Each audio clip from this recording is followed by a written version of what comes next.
مساء الخير عليكم، ازيكم عاملين ايه؟ يا رب تكونوا بألف خير. الفيديو ده اخر فيديو هصوره وانا في سنة 5 جامعة، واخر فيديو هصوره في اللوكيشن ده. اللوكيشن ده يوم ما قررت ان انا اعمله وحبيت ان انا احط فيه اكتر حاجة انا تعبت وضغطت علشان احققها. ده حرفيا انجاز ال5 سنين. الفيديو ده فيه ملخص الكورسز اللي انا اخدتها على مدار ال5 سنين كلها. كل كورس من دول انا اخدته علشان كان عندي مشكله معينه في جزء ما، فدورت ان انا احلها بالشكل ده.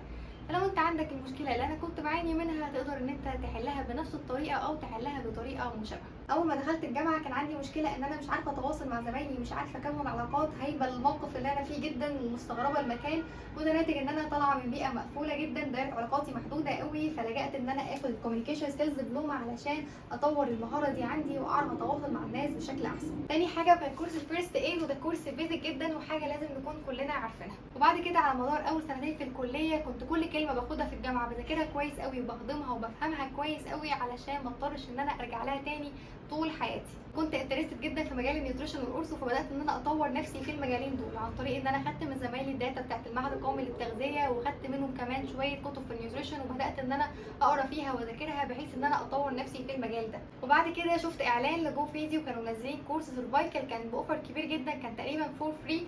فطبعا ما ضيعتش الفرصه واخدت الكورس، وده كان اول كورس ليه علاقه بالعلاج الطبيعي اخده في حياتي. وكنت بيك فان لجروب بيت العلاج الطبيعي، وكنت بذاكر الحاجات اللي كان بينزلها دكتور احمد سعيد اول باول، وبصراحه ساعدتني جدا وفرقت معايا. وبعد كده جت الكورونا وانا في راوند القرص، وكملت باقي الراوند ابحاث.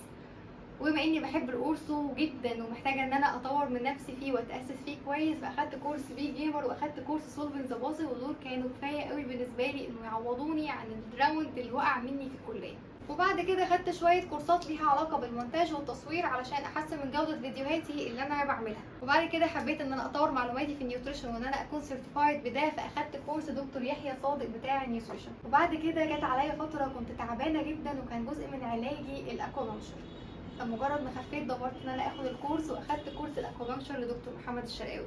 وطبعا حضرت ورك شوبس كتيره جدا، اي ورك شوب كانت بتيجي قدامي بحضرها، اي كورس بينزل فور فري باخده وما بضيعش الفرصه خالص. وبعد كده ما كانش كفايه بالنسبه لي كدكتوره علاج طبيعي اني اكون بعرف اعمل اسسمنت وتريتمنت كويس، لا انا كنت محتاجه اتعلم سكيل، وهي ازاي اقنع البيشنت ان هو يعدل من سلوكه في حاجه معينه، او اقنعه ان هو يعمل حاجه معينه هتكون احسن ليه. فاخدت من على منصه يوديمي كورس كوجنيتيف بيهيفيرال تريننج، كورس تقويم سلوك، وده الحمد لله خلصته، وباخد دلوقتي كورس لايف كوتشنج، وده لسه مخلصتوش وان شاء الله اخلصه قريب.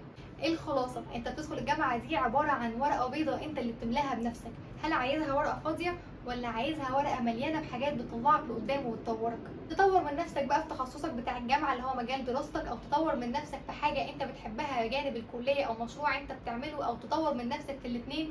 المهم ان انت بتطور من نفسك، ما تضيعش فرصه جت قدامك وهتفيدك، واشتغل على نقاط ضعفك وقويها كويس جدا. ودي كانت خلاصه الرحله في 5 سنين علاج طبيعي في الكورسز بس اللي انا اخدتها. لو حابين تعرفوا اكتر، او لو حابين تعرفوا اتدربت فين وازاي استغليت فتره التدريب ان هي تكون حاجه مفيده جدا بالنسبه لي وتزقيني لقدام، اكتبوا لي في الكومنتس وهعمل لكم فيديو اقول لكم فيه كل حاجه بالتفصيل. اشوفكم الفيديو الجاي، سلام.